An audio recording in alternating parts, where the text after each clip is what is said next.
I don't usually like to talk about myself, but I loved the first Ghostbusters movie, and it's easily my second favorite movie. If not for Back to the Future, Ghostbusters would easily be in that #1 spot. Whoa, this is heavy. The first Ghostbusters film, a movie about 4 intrepid young businessmen attempting to survive the perils of New York, was released in 1984 and still has staying power. When things get popular, they often get video games, and Ghostbusters has had many throughout the years. Most of them have been subpar, but a savior would arrive in 2009 with the aptly named title, Ghostbusters the Video Game. With a story penned mostly by Dan Aykroyd and the late Harold Ramis, the game follows the original 4 Ghostbusters, 2 years after the events of Ghostbusters 2, as they take on a 5th member to the group to help them bust ghosts. Turn on those proton packs, we're going to bust some ghosts alongside the Ghostbusters. Ghostbusters, the video game, follows the nameless Rookie, the group's new experimental equipment technician. This hapless, clumsy protagonist is who you control throughout the entire game's events, which start not long after he was given his new title. A mysterious PKE wave originates from somewhere in New York, and it's so strong that it begins to manifest powerful ghosts and other entities. The Rookie assists the Ghostbusters as they travel throughout the city to investigate, all while answering calls to capture ghosts.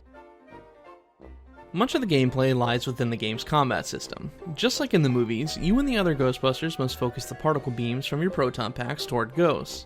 Unlike in the movies, you'll need to wear them down first before being able to wrangle them into a ghost trap.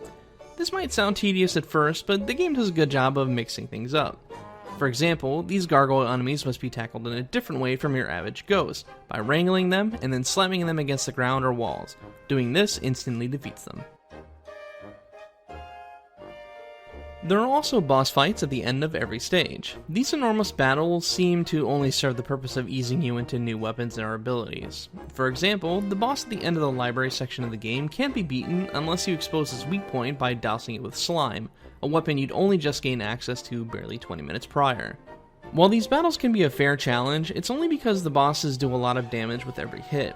Familiarize yourself with the jump button, because not only does this let you sprint when held down, a quick tap while holding a direction lets you do a quick sidestep. This helps avoid a lot of enemy attacks in the game with good timing. One of the things I found most interesting about Ghostbusters is how it handles giving the player information about your status. Most games have a heads-up display or user interface that makes it easy for the player to gauge how they're doing. Ghostbusters forgoes those traditions and adds this information to the proton pack. You can tell your health level, how close you are to overheating the proton pack, and various changes to the pack serve to remind you what weapon you're currently using so you don't forget. This isn't as bad as it sounds, because even during tense moments in combat, you have all the information you need at a glance. Even then, you'll eventually learn the various helpful audio cues, like the sound warning you to vent your proton pack before an overheat. Like any good game, there's some things to do while playing the main game. Collectibles in this game come in the form of artifacts, and you use your PKE meter to find them. These collectibles only really serve as achievement fodder for the console versions, but in every version, finding them earns you money you can spend on upgrades. You earn money for every ghost you catch, but since you're required to catch every ghost you come across, this means the game basically gives you a set amount of money. If you want faster access to upgrades, going a bit off the beaten path to look for artifacts is generally worth the trouble. Speaking of upgrades, these are a necessity as the game progresses, as many of them add new benefits to your gadgets and weaponry. For example, one upgrade gives your particle beam a tighter spread, making it easier to deal consistent damage to ghosts. Another upgrade allows you to slam dunk wrangled ghosts into traps.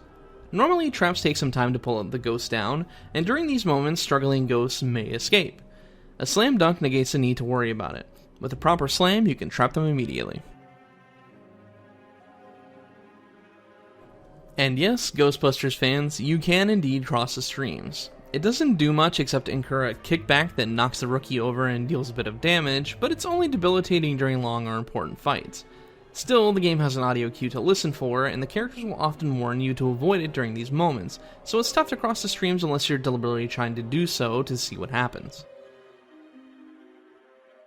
Graphically, Ghostbusters is exactly what you'd expect for a game of its time. Developed in 2006 and released in 2009, it's aged surprisingly well.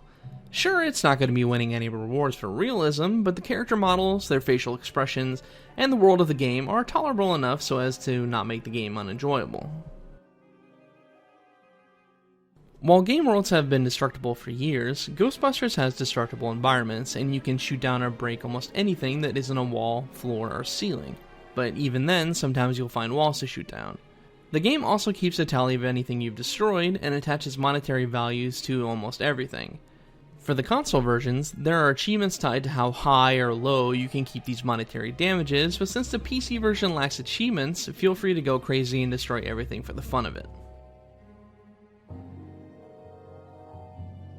Moving on to the music, a lot of the tunes are tracks from the movies, so expect to hear a lot of the same music play during cutscenes and gameplay. This isn't necessarily a bad thing, but this is probably the only point in the game that's truly weak. It seems like they could have done better, and more variety would have been nice. You'll probably only spend around 8 hours playing the game from start to finish, but listening to the same music all 8 hours can get a bit boring.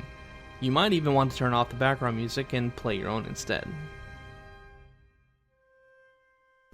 For an aspiring voice actor like myself, it's great to play licensed games and hear the actors lend their voice talents to the game. In this case, every single one of the 4 Ghostbusters, Bill Murray, Dan Aykroyd, Harold Ramis, and Ernie Hudson, have voiced their respective characters for the game, lending to it a sort of authenticity that the game needs. The voice acting from all 4 men is so natural that it really helps to pull you into the game. So you know so much about Gozer because... Because I'm a specialist in ancient Mesopotamian cultures and architecture. Sumerian primarily, Gozerian more specifically. I'm here as a guest curator for the Gozerian exhibit that's opening tomorrow at the Natural History Museum. You are aware that we also have some history with Gozer? Yes, of course. Gozer was a bush leaguer before he met us, a strictly farm team deity. We put him on the map. But our getting stiffed on invites to opening night, just an oversight, right? While this particular Ghostbusters game is one of my favorite guilty pleasures, it does have a few things worth noting that hold it back. For starters, the PC version, at launch, lacked the multiplayer mode that the console versions had. Having had the chance to try it back when I had the 360 version, I had a lot of fun with it and was heartbroken when I first grabbed the game years ago on PC and discovered that it didn't have the multiplayer option. The multiplayer servers have been down since December 2012, so ultimately this doesn't really matter, but this option would have been nice to have when it was relevant. Another problem is that the controls are a bit clunky and unintuitive. You can always customize the controls, but often when I'm playing a game, I play the default controls and have already had them memorized by the time I realize that they aren't that great. On the plus side, this game does have controller support and has no problems detecting most of them.